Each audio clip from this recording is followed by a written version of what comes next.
Hi, good morning again. Meron ako naisip na ituro.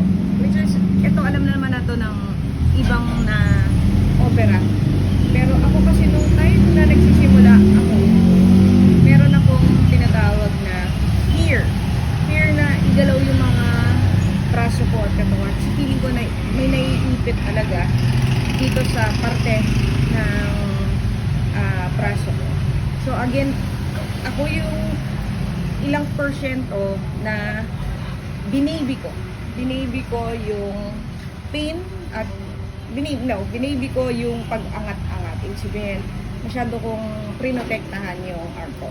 So, isa yon sa mga nag-reason bakit ako nagkaroon ng frozen shoulder. At the same time, yung medyo ano na yung aking mga muscles and part of this one, hindi ko na iangat. Yung mobility ko ang na-affect. Ayan. So, hanggang ngayon, hanggang ganyan pa lang yung kaya nating iangat. Ayan. Lalo na to, hanggang ganyan lang. May limitations. May limitations yung aking mobility ko. So, partly, yung fear ko, yun yung naging cause ng aking yung mga part na to.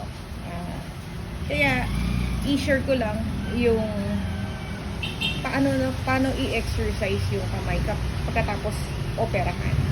So, usually, ang dapat is naka-straight yung kamay. Straight yung kamay. From mababa. So, iangat mo. Totoo yun yung fingers. So, fingers, inaangat yung kamay. So, straight, and then, iangat kung hanggang saan kaya ng pag walang pain, tuloy mo lang. Tapos, kapag masakit na, stop mo, and then baba mo ulit siya. Tapos, do it 10 times. So, naka-1 na tayo.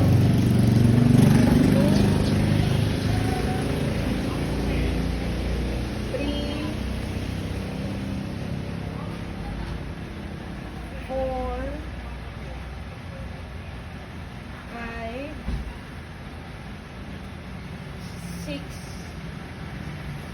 May naririnig akong lagutok. 7. 8.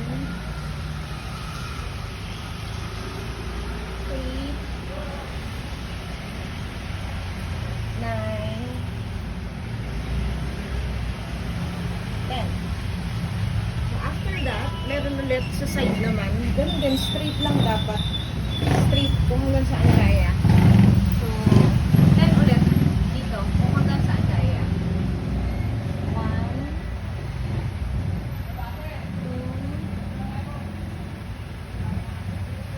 3, 4, 5,